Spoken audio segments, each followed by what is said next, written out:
Hello, and welcome back to Chillers and Thrillers, the paranormal podcast where I read true experiences of people's encounters with the strange and unexplained. In this episode, we're going to listen in to true stories of first responders who encountered paranormal events in either their workplace or to a call they responded to.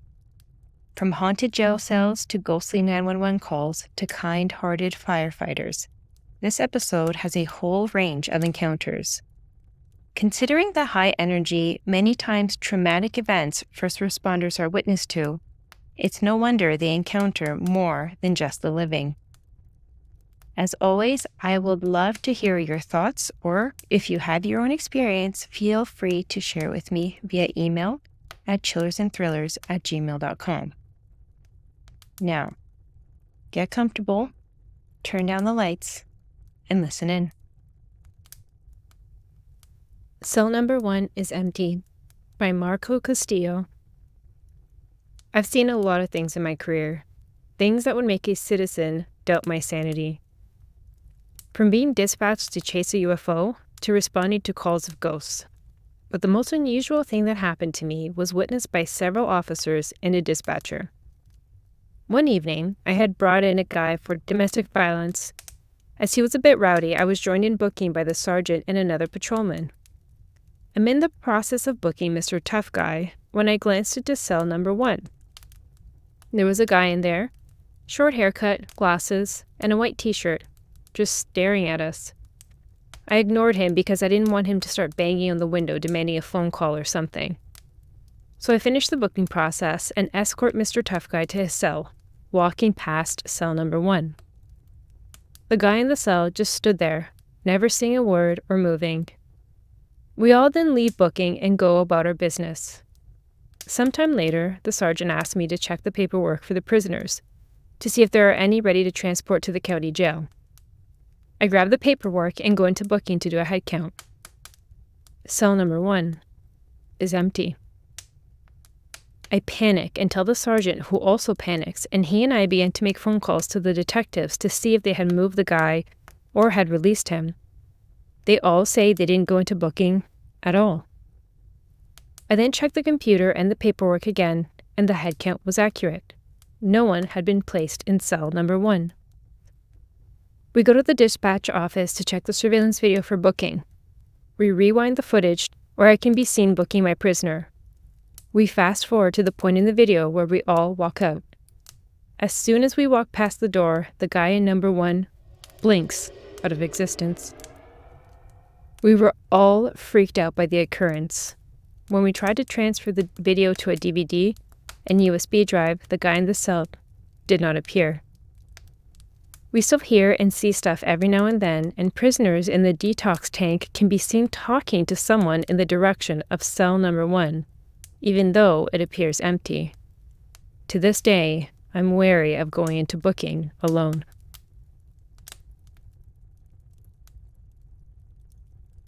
The fire alarm. Submitted by user grizzlytreats.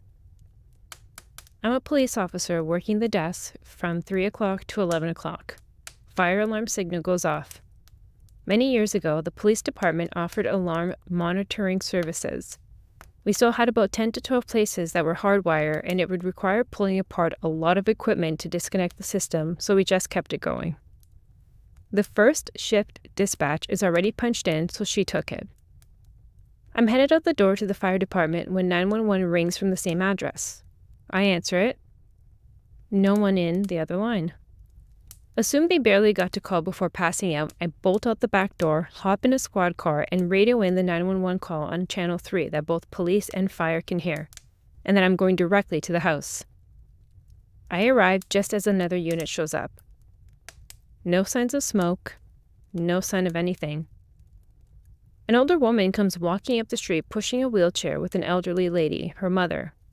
They live there and just went out for an early evening stroll before dinner. We tell them what we have going on. Nobody else lives there, and as far as the elderly lady can remember, the alarm was disconnected from the house years ago during some renovations.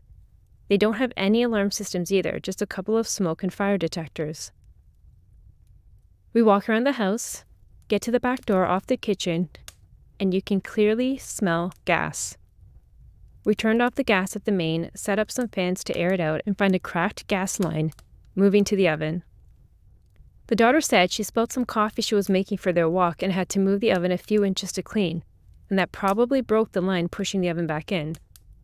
Nothing else in the house is disturbed, and both phones are on the hook. The fire chief shows up about 15 minutes into the call. He goes over to the two ladies and gives them both a hug. He's nearly in tears. The elderly lady in the wheelchair, her husband was the fire chief 60 years ago for our department. The daughter, her husband had passed away a few years ago, and he was also a member of our department. I never believed in ghosts or spirits, but that call made me think maybe people who spend their lives doing good are allowed by some power to look over their loved ones every so often. 911 dispatch, submitted by user ren-dead-redemption. I was a 911 dispatcher communications officer for a rural sheriff's office. Normally, what happens when we get a call on 911 is our Annie Alley would populate with a number and address, though sometimes these weren't accurate or correct, especially if the caller used a cell phone. So we would always verify the address with the reporting party before sending out any units. Still, we could tell based on the first three numbers if it was a landline, which usually had the correct address. One night, I was working a graveyard shift and I was by myself. I got a 911 call, and oddly, it didn't populate a phone number at all. But it did populate an address into our CAD, computer-aided dispatch system. When I answered, 911, what's the address of your emergency? All I heard in the response, at first, was a strange, garbled crackling and hissing sound, and what I can only describe as guttural noises that didn't quite sound electronic, but also didn't quite sound human either. It wasn't like the typical kind you hear from a bad connection. If I had to describe it, it almost sounded organic. I asked again, 911, what is your emergency? And after another moment of the crackling and hissing, I heard a faraway voice that sounded like a child saying, "Hi." The voice sounded very young, like maybe 3 or 4 years old. I switched into a more comforting tone to try to find out what was wrong. After all, calls dealing with children can be very difficult to get correct information and location due to their age and the potential trauma they have witnessed. I tried to ask the child what was wrong, where they were at, if they knew what their phone number was. A name, anything. Most questions the kid replied with just childish noises, like they were thinking and trailed off or didn't respond at all. I was already getting ready to send out some units for a check at the address, while still trying to get information from the child, and while I was radioing out some officers, I heard the little voice on the line say to me, "Don't send someone. I want to come see you." This was where it started to get eerie. I didn't tell the child yet that I was sending police officers, as I had only just dispatched out a unit, not even 2 seconds before they said that. I told the kid to stay on the line with me until the officer got to them, especially important since there was no callback number, no call history from that address, and I had no idea what was going on because the child wouldn't even tell me or even respond to my questions. I started giving the child some direction, telling them an officer would be there soon and that he would help the kid. The child said, "I want to see you," and the line went dead. Normally, we would call back. I tried to do the automatic call back, but as it had picked up no number, this didn't even work. My officer got to the scene a few minutes later and radioed me to verify the address and the street, so I gave it again. He calls me on a cell phone and tells me that particular street was a private road that only had 2 homes, one that belonged to a rancher and one that belonged to a retired couple in their 70s. Neither had any children located within their homes or knew anyone local who had children. The address that populated on the line didn't even exist. Because it was a child, my officer and a few more did some patrol in the area and some surrounding areas, but found nothing. It was one of the strangest calls I've ever taken, and I still think about it today. I'm a strong believer in the paranormal, but having worked in law enforcement, I always approach it with a skeptical eye. There was just something unnatural about the whole call. Sounds I've never heard before on the line and never heard in any situation since. If it was really paranormal or not, I can't say. It was just really weird.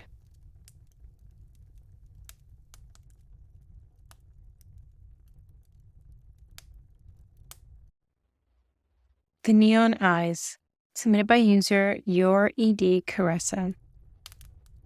Fresno County, November 2015, around 3 a.m. I, a medic on an ALS unit, was working my normal shift and was dispatched to a Code 3 cardiac arrest.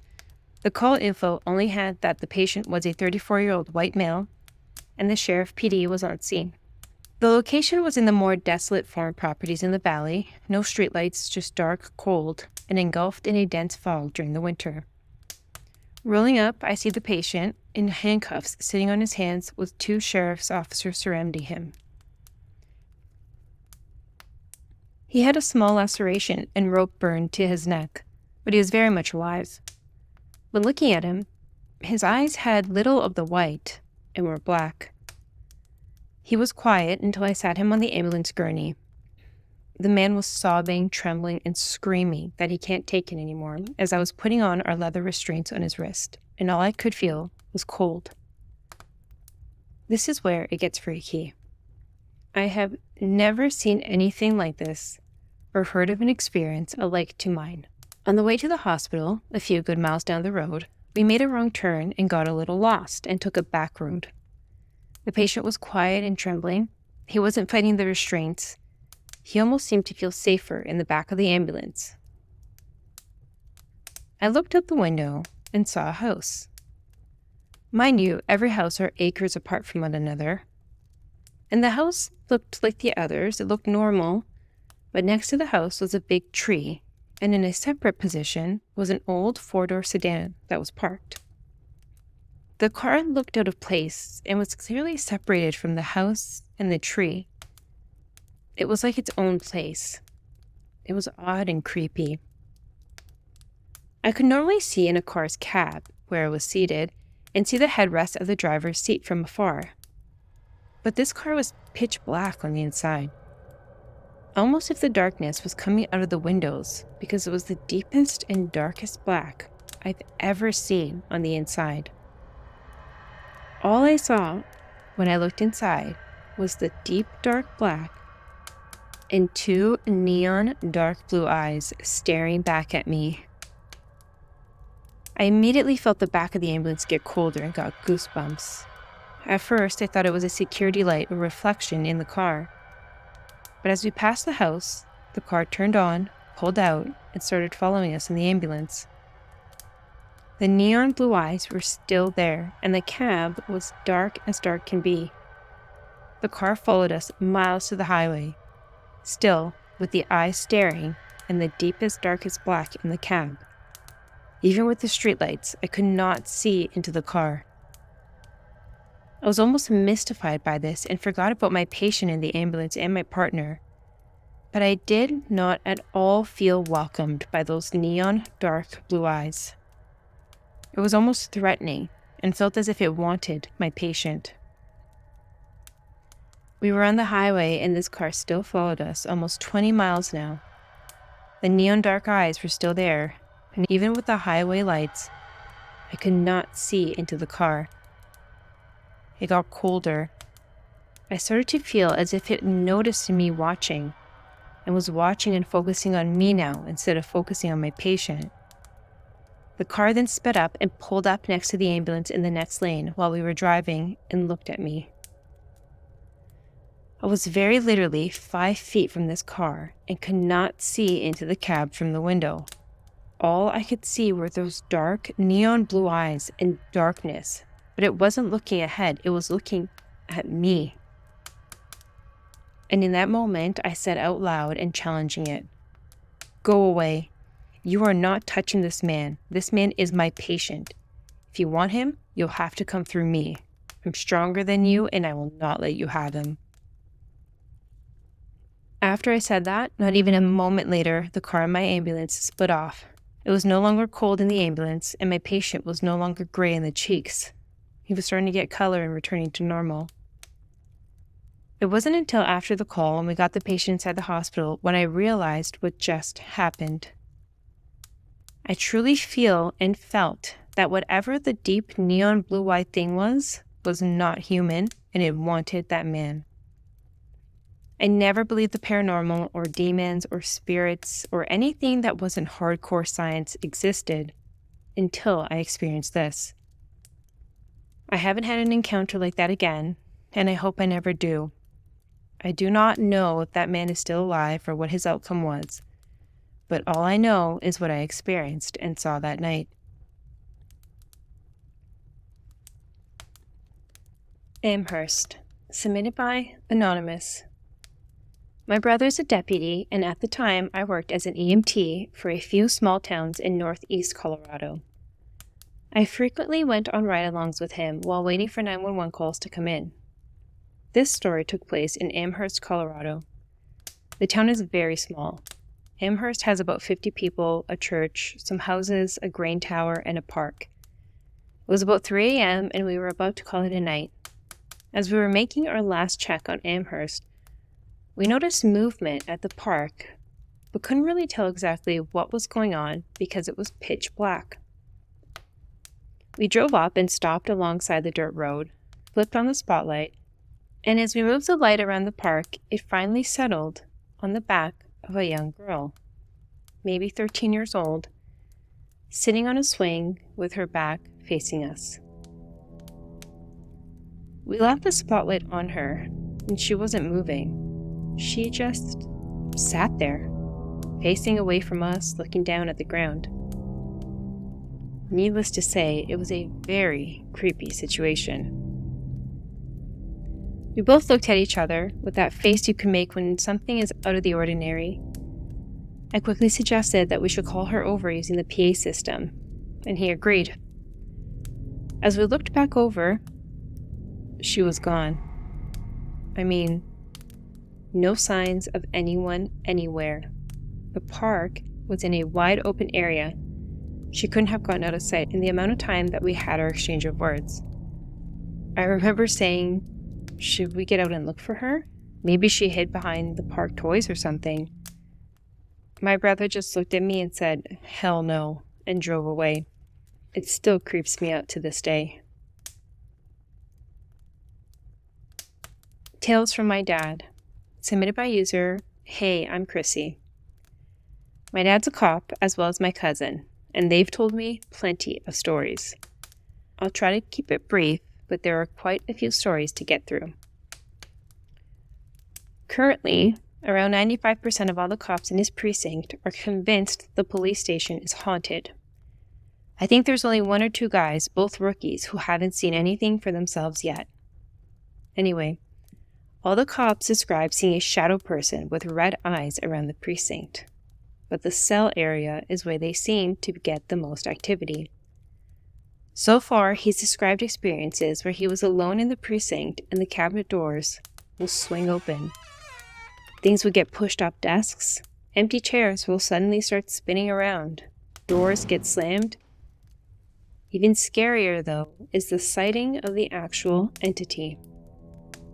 It's been seen standing at the end of the hallway. Another time, at the bottom of some stairs, a cop was about to walk down. But mostly, it's seen by criminals.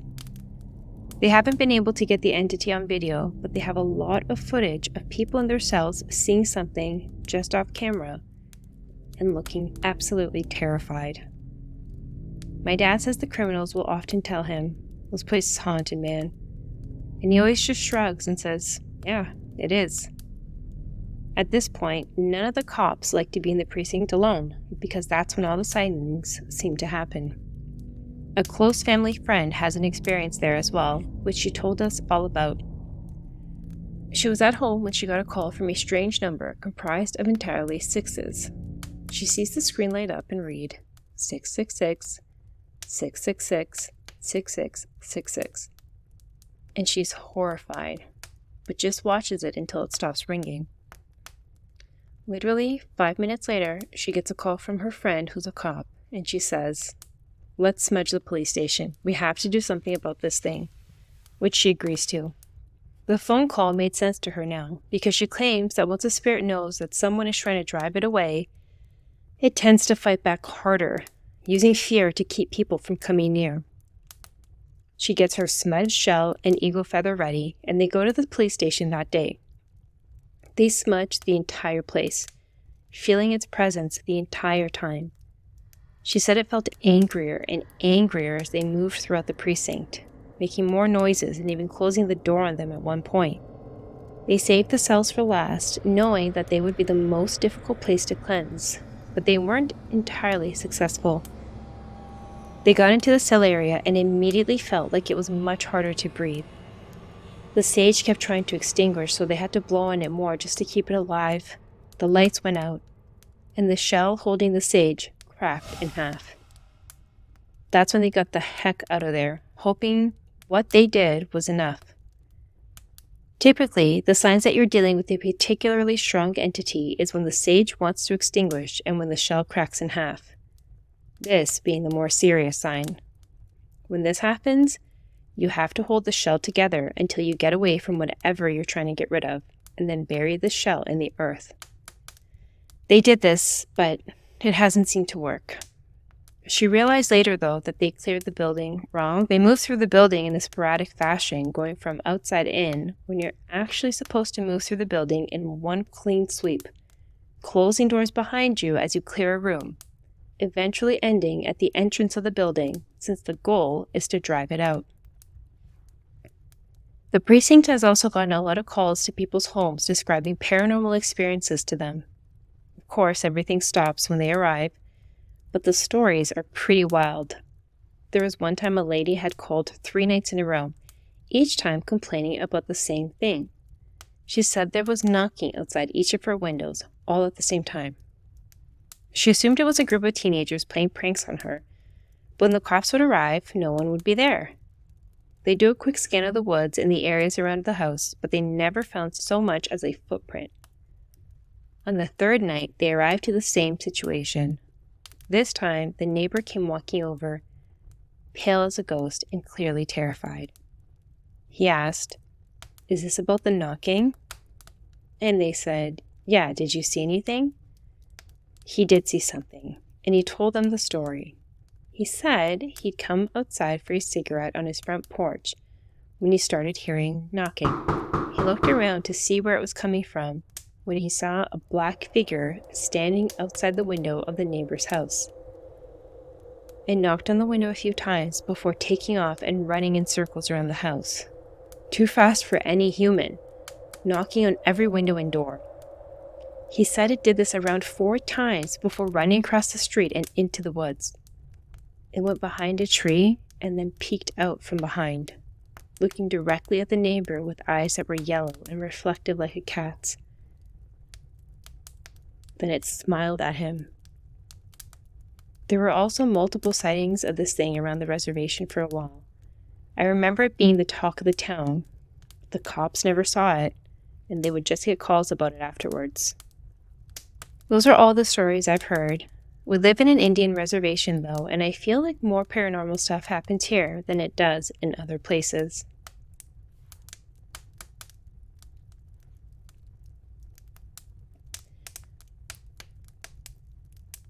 The camera view, submitted by user Landy0034.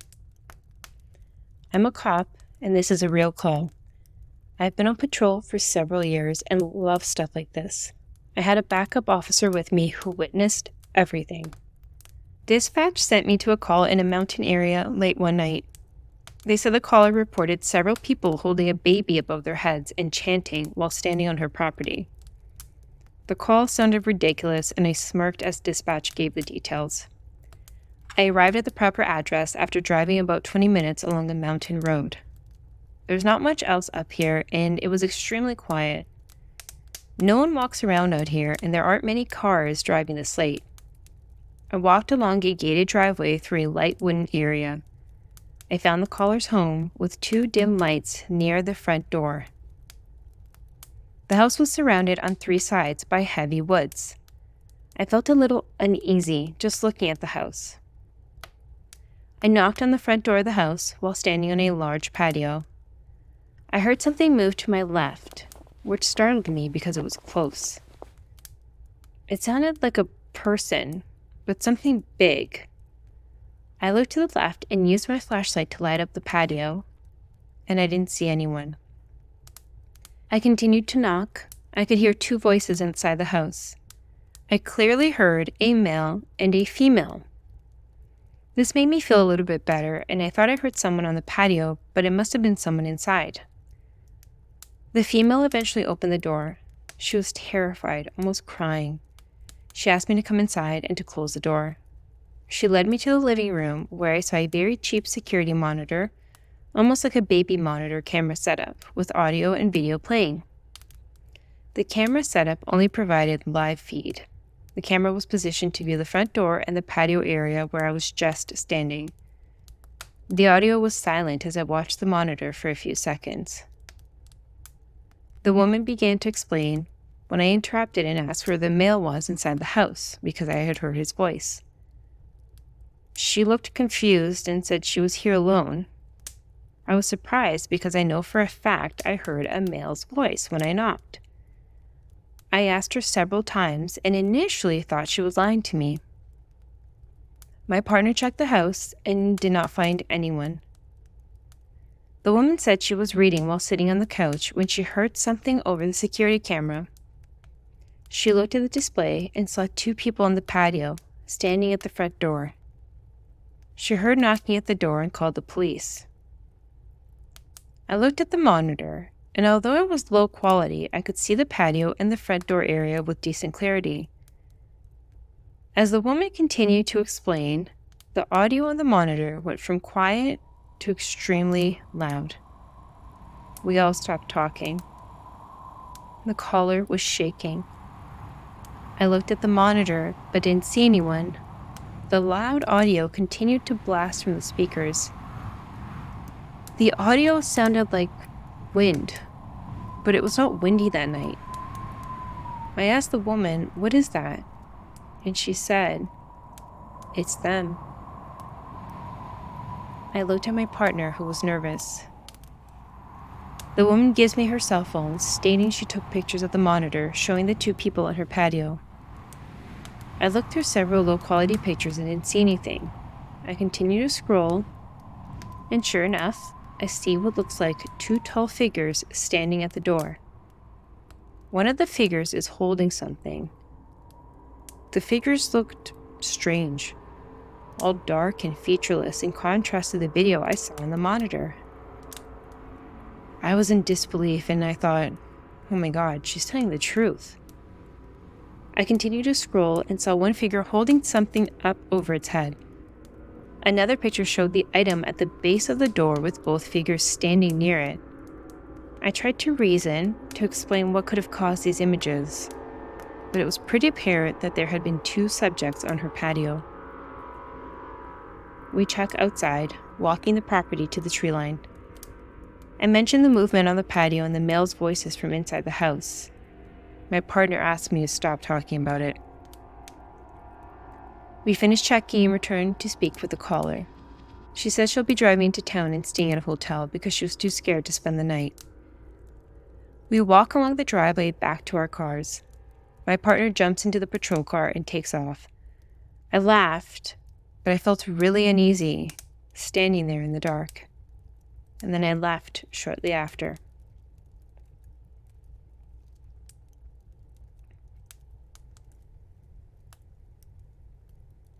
The Patrol, submitted by Anonymous. I was a patrol deputy in a small Texas panhandle town in the 1990s. One winter night, after a good, solid snowfall, I was down the alley behind the business district checking for open doors, when I saw a woman at the far end of the alley, about a block away, standing in the middle of the alley, looking in my direction. She was a white female, long, dark hair, wearing a long, black evening dress, but no coats, gloves, or anything like that. It was after midnight and achingly cold, so I called out, "Miss, are you okay?" She looked at me, then turned and stepped into what I knew was a recessed area behind one of the stores. So I got back into the cruiser and drove down there, expecting to find the dock door open and the kids of the owners hanging out. The dock doors weren't open. None of the doors were open. And the only thing in that little recessed area was a black cat sitting on the gas meter. As I grabbed a flashlight and started looking around, figuring I was about to find an intoxicated girl passed out in a snowdrift, the cat hopped off the meter, rubbed against my leg, and wandered off down the alley. Then I realized that not only was there not anyone in the snow, my footprints were the only ones in the fresh snow. And when I say my tracks were the only ones in the snow, the cat didn't leave prints either. I got back into the cruiser and hightailed it back to the office, told the dispatcher about it, and she said, "Oh, her. She's been showing up for about 20 years or so. No one has a clue who she is. Did you see the cat too?" I hadn't said anything about the cat. And that's all for this episode. I hope you enjoyed these stories, and as always, I'd love to hear your thoughts. Don't forget to follow the Chillers and Thrillers YouTube channel as well, and to share with your paranormally inclined friends and family. I hope you'll join me for the next episode of more true stories of people's encounters with the strange and unexplained. In the meantime, I hope all you ghouls and ghosts stay safe, and I'll see you soon.